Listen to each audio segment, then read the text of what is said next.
Jeremias, Kabanata 16. Muling nagsalita sa akin si Yahweh, at ang sabi, huwag kang mag-aasawa, o kaya'y magkakaanak sa lupaing ito. Sasabihin ko sa iyo ang mangyayari sa mga anak na isisilang dito, gayon din sa kanilang mga magulang. Mamamatay sila dahil sa nakamamatay na karamdaman, at walang tatangis o maglilibing sa kanila. Ang kanilang mga bangkay ay parang basurang matatambak sa lupa. Sila'y mapapatay sa digmaan o mamamatay sa matinding gutom, at kakainin ng mga buitre at mababangis na hayop ang kanilang mga bangkay. Huwag kang papasok sa alinmang bahay na may patay. Huwag mo ring ipagdadalamhati ang pagkamatay ninuman, sapagkat inalis ko na sa aking bayan ang kapayapaan. Hindi na ako magpapakita sa kanila ng pag-ibig at kahabagan. Mayaman at dukhay mamamatay sa lupaing ito. Hindi sila ililibing o iiyakan man. Walang taong susugat sa sarili o mag-aahit ng ulo bilang tanda ng pagdadalamhati. Wala nang sasalo sa naulila upang aliwin ito. Wala nang makikiramay sa namatayan, kahit pa ama o ina ang namatay. Huwag kang papasok sa bahay na nagdaraos ng isang malaking pista. Huwag ka ring sasalo sa kanilang kainan at inuman. Akong si Yahweh na makapangyarihan sa lahat, ang Diyos ng Israel. Pakinggan mo ang aking sasabihin. Sasalantain ko ang lugar na ito. Hindi na maririnig pa ang mga himig ng kagalakan at katuwaan. Hindi na maririnig ang masasayang tinig ng mga ikakasal. Ang kaganapan ng mga bagay na ito'y masasaksihan ng mga narito. At kapag sinabi mo sa kanila ang lahat ng ito, itatanong nila sa iyo kung bakit ko sila pinaparusahan ng gayon. Itatanong nila kung anong kasalanan ng nagawa nila laban sa akin na kanilang Diyos. Sabihin mo sa kanila, ganito ang sabi ni Yahweh, ang inyong mga ninuno ay tumalikod sa akin. Sumamba at naglingkod sila sa mga Diyos-Diyosan. Itinakwil nila ako at hindi sinunod ang aking mga utos.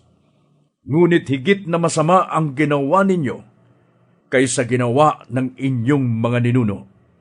Kayong lahat ay matitigas ang ulo, masasama at hindi sumusunod sa akin.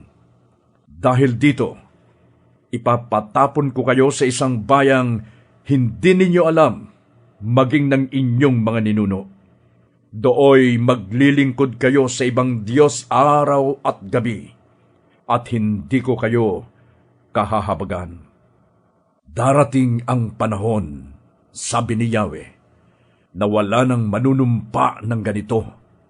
Saksi si Yahweh, ang Diyos na buhay, na nagpalaya sa Israel mula sa Ehipto.